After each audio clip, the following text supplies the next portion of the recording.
पहला केस देखें, third rule का जो ए है, यानी कि अगर वैल्यू टाइप के वेरिएबल्स हैं तो वो बाय डिफ़ॉल्ट अगर फंक्शन के अंदर बनाते हैं तो उनकी लोकेशन मेमोरी होती है। ये एग्जांपल देखें, इस एग्जांपल पे आपने गेट वैल्यू का फंक्शन बनाया है, उसमें एक वेरिएबल बनाया int a equals to 67, bool b equals to false.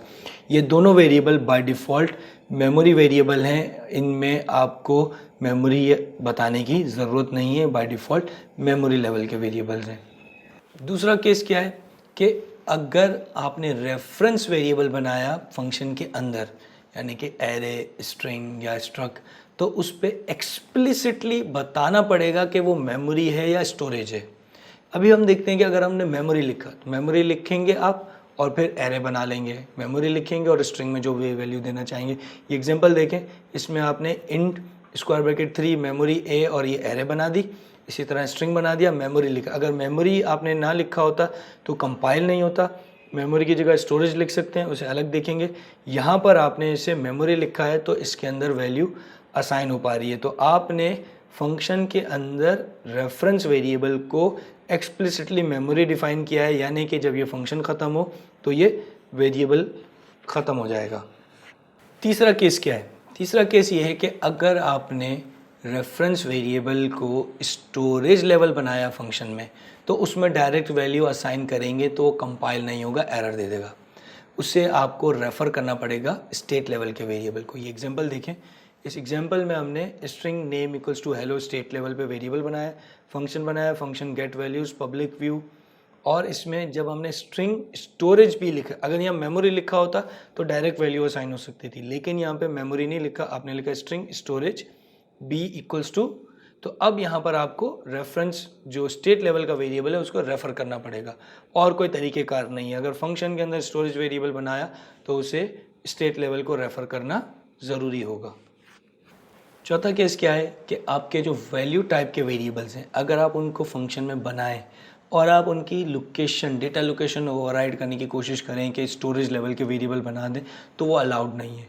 यानी कि आप इंट, बूल, इनम, इनको आप वेरिएबल को फंक्शन के अंदर बनाएंगे तो बाय डिफ़ॉल्ट वो मेमोरी लेवल के वेरिएबल होंगे। अगर आपने स्टोरेज लिखा तो वो कंपाइल नहीं होगा, एरर आ जाएगा। पांचवा केस क्या है कि आप अगर फंक्शन के अंदर मैपिंग बना रहे हैं, मैपिंग भी हमने अभी पढ़ी नहीं है, उसको डिटेल में नहीं देखा है, लेकिन आगे चल के हम देखेंगे।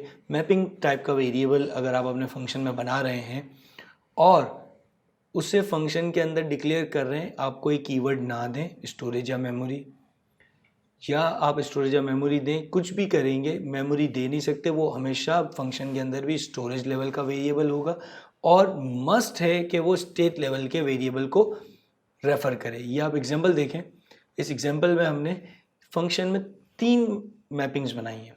एक मैपिंग के साथ कोई मेमोरी या स्टोरेज का कीवर्ड नहीं है, दूसरे के साथ मेमोरी का कीवर्ड है, तीसरे के साथ स्टोरेज का कीवर्ड है। तीनों केस में ये कंपाइल टाइम एरर दे देगा। सबसे इंपॉर्टेंट केस क्या है? क्योंकि इसमें असाइनमेंट नहीं है। क्यों? क्योंकि ये मेमोरी लेवल का वेरिएबल नहीं बन सकता, तो मेमोरी हो नहीं सकता। अगर आप एम्प्टी बनाते हैं तो स्टोरेज लेवल का वेरिएबल, स्टोरेज लेवल के वेरिएबल डायरेक्ट बन नहीं सकते, क्योंकि रेफरेंस टाइप में या तो मेमोरी या स्टोरेज एक्सप्लिसिटली देना ज़रूरी है। तो आप जो पहली लाइन है विदाउट कोई कीवर्ड, वो भी नहीं चल सकती। लास्ट लाइन आपने स्टोरेज की बनाई है। अब आपने मैपिंग बनाई स्टोरेज की, लेकिन उसमें कोई वैल्यू असाइन नहीं की है, तो वो मैपिंग डिक्लेयर होकर इनिशियलाइज हो रही है, तो ये भी अलाउड नहीं है। अगली एग्जांपल देखें, इस एग्जांपल में हमने स्टेट लेवल पे मैपिंग्स बनाई है और फंक्शन के अंदर मैपिंग बनाकर स्टेट लेवल के वेरिएबल को असाइन कर दिया है।